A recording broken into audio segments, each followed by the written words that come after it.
ఈ రాకపోకలు ఇటువైపు నుంచి కూడా మొత్తం స్తంభించిపోయిన పరిస్థితి. అంటే దాదాపుగా ఇవాళ కామారెడ్డి పట్టణానికి ఆకాశ మార్గం ద్వారా తప్ప రోడ్డు మార్గం ద్వారా పోయే పరిస్థితి ఈరోజు ఈ నిమిషానికి లేదు.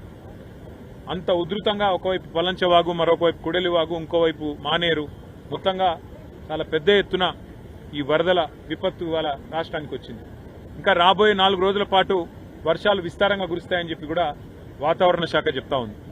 రాష్ట్ర ప్రభుత్వానికి మరి ఇంత జరుగుతుంటే, ప్రజలు ఇంత అవస్థల్లో ఉంటే, రాష్ట్ర ప్రభుత్వం ముఖ్యంగా గౌరవ ముఖ్యమంత్రి గారు మాత్రం నిన్ననేమో మూసీ నది సుందరీకరణ మీద వారు రివ్యూ చేసినట్టుగా చూసినాం. ఇవాళనేమో రాష్ట్రానికి ఒలింపిక్స్ ఎట్లా తేవాలని చెప్పి రివ్యూ చేస్తున్నట్టుగా ఇప్పుడే నేను టీవీలో చూసిన. పరిస్థితి ఎట్లా ఉంది అంటే, రోమ్ నగరం తగలబడుతుంటే ఆ చక్రవర్తి ఎవరో ఒక ఆయన నీరో చక్రవర్తి అని ఫిడేలు వాయించుకుంటూ కూర్చున్నాడట. అట్లా రాష్ట్రం వరదల్లో ఉంటే మూసీ సుందరీకరణ ముఖ్యమా, లేకపోతే రాష్ట్రానికి ఒలింపిక్స్ అనే డిస్కషన్ ముఖ్యమా, లేకపోతే ప్రస్తుతం పంట నష్టం ఎంత జరిగింది, ఆస్తి నష్టం ఎంత జరిగింది, ప్రాణ నష్టం ఎంత జరిగింది, ఎంతమంది విపత్తుల్లో ఉన్నారు, ఇది చూసుడు ముఖ్యమా? గతంలో టీఆర్ఎస్ ప్రభుత్వం ఉన్నప్పుడు, కేసీఆర్ గారు ముఖ్యమంత్రిగా ఉన్నప్పుడు సామాన్యులను కూడా మేము ఆనాడు ఇరుక్కొని పోతే మంచిర్యాల జిల్లాలో కానీ భూపాలపల్లి జిల్లాలో కానీ వెంటనే హెలికాప్టర్లు పంపి మరి సామాన్యుల ప్రాణాలు కాపాడడం జరిగింది. ఇవాళ మన హెలికాప్టర్లు, మన రాష్ట్రానికి సంబంధించిన హెలికాప్టర్లు బీహార్లో తిరుగుతున్నాయి, కాంగ్రెస్ పార్టీ ఎన్నికల ప్రచారంలో తిరుగుతున్నాయి, ఇంకెక్కడెక్కడో తిరుగుతున్నాయి తప్ప సామాన్యులకు మాత్రం అందుబాటులో లేదు. ఖమ్మంలో వరదలు వస్తే అక్కడ కొంతమంది లేడీస్ అర్థనాదాలు చేసినా పట్టించుకున్నవాడు లేడు. ఇదివరకు ఖమ్మంలో కూడా హెలికాప్టర్ పంపలేదు, 3 మంత్రులు ఉన్నా. ఈరోజు ఇక్కడ కూడా చివరికి ఇప్పుడు ఎన్డీఆర్ఎఫ్ హెలికాప్టర్ వచ్చి, నేవీ హెలికాప్టర్ వచ్చి నర్మాలలో చిక్కుకున్న మా వాళ్ళు 5గురిని ఇక్కడ బచాయించిన పరిస్థితి. దురదృష్టం, అందులో ఒక సోదరుడు నాగయ్య అని కొట్టుకొని పోయినాడు. అట్లాగే ఇంకా కొంత ఆస్తి నష్టం కూడా జరిగింది. కొన్ని గ్రామాల్లో ఏవైతే శిథిలావస్థలో ఇండ్లు ఉంటాయో వాటికి నష్టం జరిగి కూలిపోవడం కూడా జరిగింది. కొంత ఆస్తి నష్టం కూడా జరిగింది. కొంత ప్రాణ నష్టం, కొంత పంట నష్టం, కొంత ఆస్తి నష్టం, ఇవన్నీ జరిగినాయి. కాబట్టి రాష్ట్ర ప్రభుత్వం వెంటనే మేల్కొని, మరి ఇదివరకు మేల్కొని ఉండి కొద్దిగా అప్రమత్తంగా ఉంటే ఇంత అవస్థ కాకపోతుండే. కానీ ఎవరు పట్టించుకోలేదు, ముందస్తు ప్రణాళిక లేదు. ఇప్పటికైనా మేల్కొని వెంటనే పంట నష్టం ఎక్కడెక్కడైతే జరిగిందో ఎకరానికి ఒక 25,000 రూపాయలు పరిహారం ఇవ్వాలి. ప్రాణ నష్టం ఎక్కడైతే జరిగిందో ఇవాళ మరి నాగయ్య గారు ఇంకా కొట్టుకొని పోయినారు, 12 గంటలు దాటిపోయింది, ఇంతవరకు ఆచూకీ లేదు. దొరికితే ఒకవేళ ప్రాణాలతో దొరికితే సంతోషం. కానీ ఇంకెక్కడైనా ప్రాణ నష్టం జరిగితే కూడా, మెదక్లో కూడా ప్రాణ నష్టం జరిగిందని వింటున్నాం. ఒక్కొక్క కుటుంబానికి 25 లక్షల రూపాయల చొప్పున నష్టపరిహారం ఇవ్వాలి.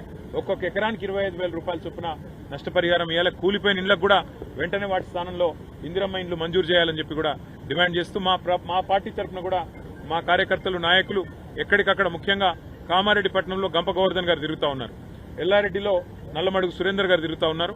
ఎక్కడన్నా ప్రజలు ఇబ్బందుల్లో ఉంటే కార్యకర్తలు, నాయకులు వారికి సరిపడా మంచినీళ్లు, ఆహారం ఇవన్నీ కూడా అందించి అవసరమైతే కొన్ని వైద్య శిబిరాలు కూడా పార్టీ నుంచి ఏర్పాటు చేస్తాము.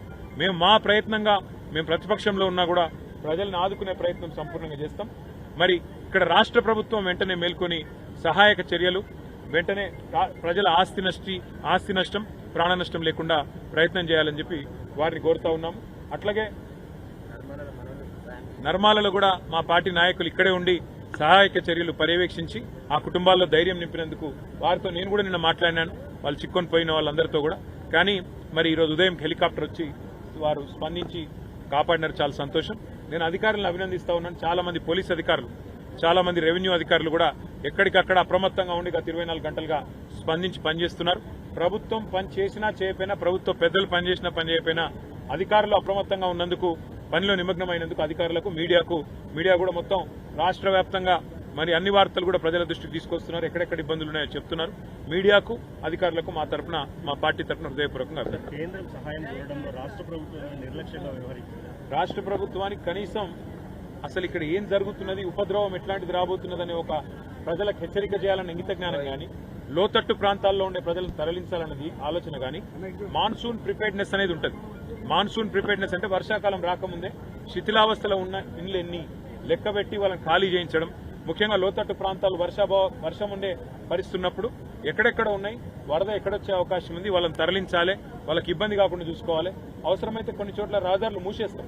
ఎందుకంటే ఇప్పుడు నిన్న మా వాళ్ళు ఇక్కడ 5గురు చిక్కపోయినారు. ఎందుకు చిక్కొని పోయినారు?